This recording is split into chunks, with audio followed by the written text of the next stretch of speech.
Before we start the video, guys, make sure if you haven't already to join the Discord. We're getting new people in every day. We're all friendly. We'll have talked about Kenshi. Links in the description. Thank you. Enjoy the video. When you think of the factions in Kenshi, like the biggest ones, you think of the Sheks, the Holy Nation, the United Cities, but there's one problem with all of them. All of them in one way despise some sort of race. The Holy Nation do not like you unless you're human, and either way you got to be a male human. The Sheks don't like you even if you're a Shek yourself because you've got to prove your strength. And the United Cities, they just want to put chains on you and throw you in a fucking TMU workshop. But what about the Western Hive? The Western Hive is a trade-heavy hive mind that, honestly, they accept you no matter what. Unless you're a Hiver yourself, but that's besides the point. So let's have a look at the Hivers and see what they're about, and maybe even say they're the best faction in Kenshi? Definitely not. But either way, let's have a look. The first Hivers you're ever going to see in the game, if you start with the Wanderer, are just to the left of the hub over here. This is a Hive village. Most of the Hivers in the game live in these things called Hive villages, and if you look at the houses, they're made out of their own puke and shit, which is a bit bad.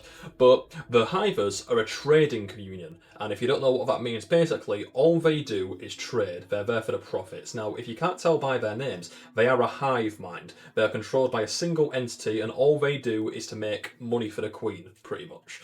Now, the Hivers I say are friendly to you because no matter what race you are, bordering you're not a Hiver, and I'll tell you why in a minute, they will trade to you and downright even be friendly to you. They won't discriminate against you, they'll give you good deals, and they absolutely 100% definitely don't sell stolen stuff.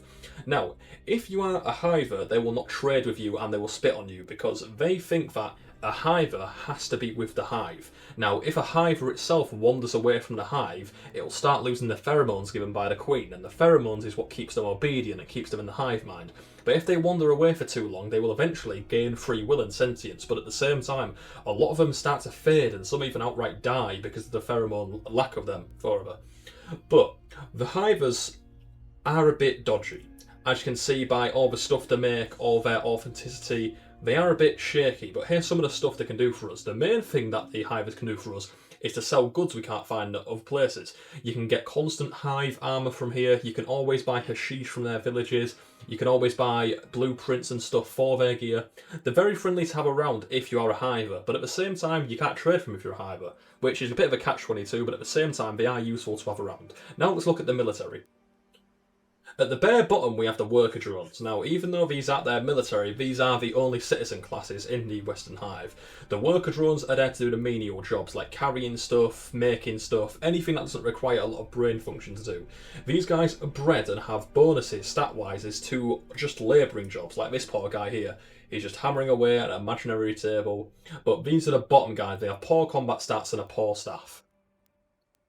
The next up, we have the Hive Soldier Drones. Now, these are my favourite race in the game, if you did not know that, because look at them, they are fucking tanks. Now, the Soldier Drones are bred and engineered for one thing.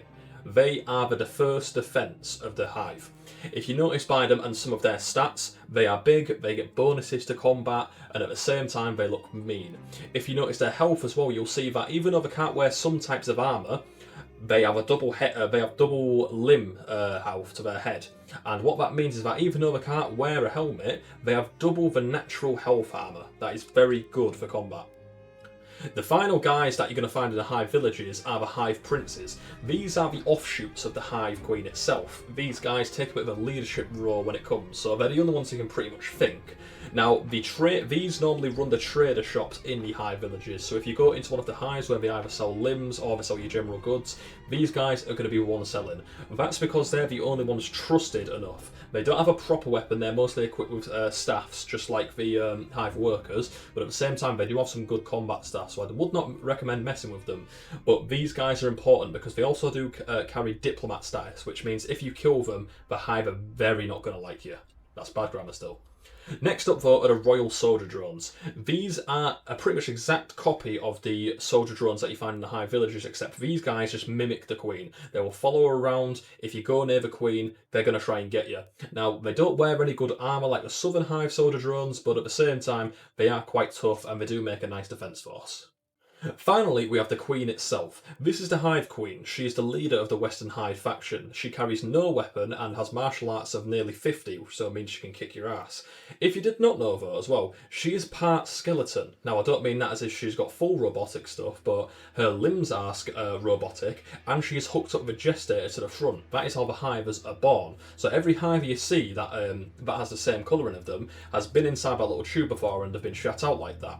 Now the Queen does have diplomatic status, and at the end of the video when we go over some of the world states, if you kidnap or kill her, some funky things can happen.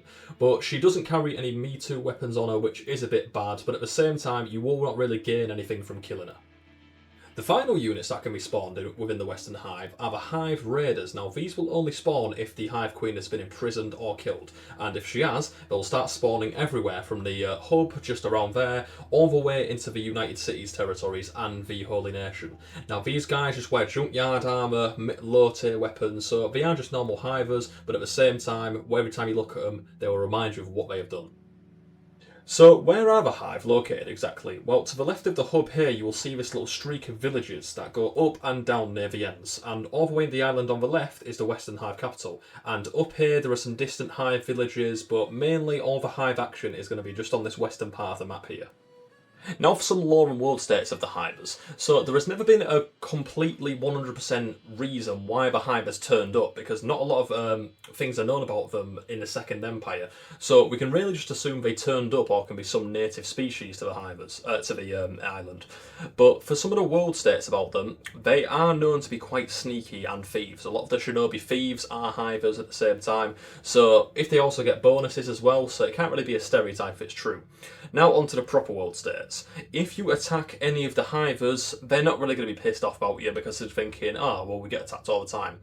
It's only when you attack their queen when they will start doing stuff. Number one, if you kill or imprison the queen, all of the Hive villages will be abandoned and taken over by the Southern Hive, who are exactly like the Western Hive, but they don't trade, they only want to be left alone, or they want to be taken over by the Fogmen. Now the Fogmen are like the Southern Hive, except these fuckers will eat you. They will eat you. Now, another thing that could happen is if you kidnap the queen and take her to your base, a Hive attack will happen.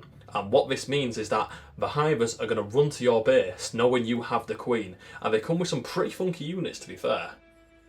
They will get 9 squads of 9 soldier drones each coming around, and they will start screaming saying, you need to give us our queen back now, and they will ask for forgiveness.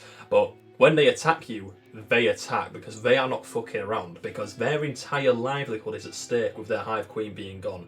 And the most fascinating thing is when you do kill the Queen, Hive Raiders will start spawning all around the map, and these guys are like dust bandits but a bit trickier, and when you do see them walking around queenless, you can't help but feel bad for them.